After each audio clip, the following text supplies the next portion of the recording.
ખબરોમાં બન્યા રહેવા માટે બેલ આઇકોન દબાવો અને એબીપી અસ્મિતાને સબસ્ક્રાઇબ કરો। સુરતના ઉભેડ ગામે સ્થાનિકોએ અકસ્માતની ઘટનાને લઈને ચક્કાજામ કર્યો। બસ અને મોપેડ વચ્ચે અકસ્માત થતા લોકો રોષે ભરાયા। અકસ્માતની ઘટનાને લઈને ઉશ્કેરાયેલા લોકોએ ચક્કાજામ કર્યો। સ્થાનિકોનો આરોપ છે કે આ રોડ પર વારંવાર અકસ્માતની ઘટનાઓ બનતી રહે છે, તેમ છતાં કોઈ કામગીરી કરવામાં નથી આવતી। અનેકવાર અંડરપાસ અને ઓવરબ્રિજ બનાવવાની માંગ કરાઈ છે, પરંતુ પ્રશાસન કોઈ કામગીરી નથી કરી રહ્યું તેવો આરોપ સ્થાનિકોએ લગાવ્યો છે। સુરતના કામરેજના ઉંબેડ ગામની આ ઘટના છે, જ્યાં સ્થાનિકોએ રોષે ભરાયા હતા। હાઈવે પર બસ અને મોપેડ વચ્ચે અકસ્માત સર્જાતા સ્થાનિકોએ રોડ પર ચક્કાજામ કર્યો હતો। વારંવાર અંડરબ્રિજ કે પછી ઓવરબ્રિજ બનાવવાની માંગ સ્થાનિક લોકો કરી ચૂક્યા છે, પરંતુ આ બાબતે કોઈ કામગીરી ન થતા સ્થાનિક લોકો રોષે ભરાયા હતા અને ચક્કાજામ કર્યો હતો। સ્થાનિક લોકોએ ચક્કાજામ કરતા વાહનોની લાંબી કતારો જોવા મળી। હાઈવે પર બસ અને મોપેડ વચ્ચેના અકસ્માત બાદ લોકોના ટોળા રસ્તા પર ઉતરી આવતા રોડની બંને બાજુ વાહનોની કતાર લાગી હતી। વધુ અપડેટ લઈશું અમારા સંવાદદાતા ઇન્દ્રમલ પાસેથી। ઇન્દ્રમલ, અત્યારે શું પરિસ્થિતિ છે અને સ્થાનિકોની માંગ હજી અડગ છે? બિલકુલ વિશાલ, હાલ છે કામરેજ પોલીસના પીઆઈ અને પીએસઆઈ સહિત મોટો પોલીસ કાફલો ઘટના સ્થળે પહોંચી ચુક્યો છે અને હાઈવેને ખુલ્લો કરાવ્યો છે। થોડા સમય પહેલા જ એક લક્ઝરી બસ અને એક મોપેડ કાર વચ્ચે અકસ્માત સર્જાયો હતો અને જેને લઈને ગ્રામજનો ઉશ્કેરાયા હતા અને આજે ચક્કાજામ છે તે કર્યો હતો।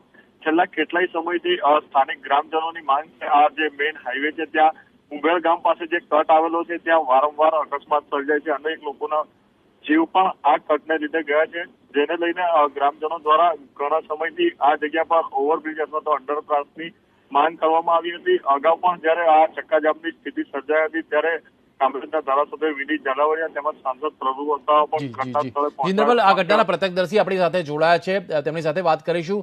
કેવી રીતે અકસ્માત થયો અને અત્યારે જે પરિસ્થિતિ છે એ વારંવાર આ પ્રકારે સર્જાતી હોય છે?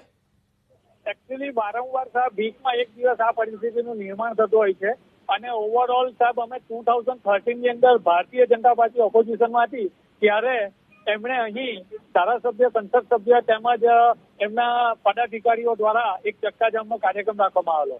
ત્યારબાદ 2014માં જ્યારે એનડીએની સરકાર બની અને 2015 ની અંદર ઉંબેડ ગામ આગળ ફ્લાયઓવર બ્રિજના નિર્માણ માટેનું પરિપત્ર બહાર પાડવામાં આવ્યું। આજ દિન સુધી 2020 રનિંગ છે, આ પતી જવાનું 15 દિવસની અંદર 2020 અહીં કોઈ પણ પ્રકારની કાર્યવાહી કરવામાં આવી નથી। આજ રોજ સંજોગવશાત મારા ગામના જ એક યુવાન છોકરો જ્યારે રોડ ક્રોસ કરી રહ્યો હતો બીજી તરફ, ત્યારે લક્ઝરી ગાડી દ્વારા મોટી લક્ઝરી દ્વારા એને અકસ્માતની અંદર ટાયરને નીચે કચડવામાં આવ્યો।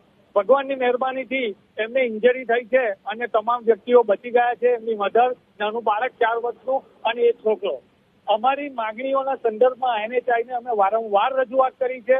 વારંવાર અમે એમને રજૂઆત કર્યા પછી સમજાવવામાં આવ્યા છે।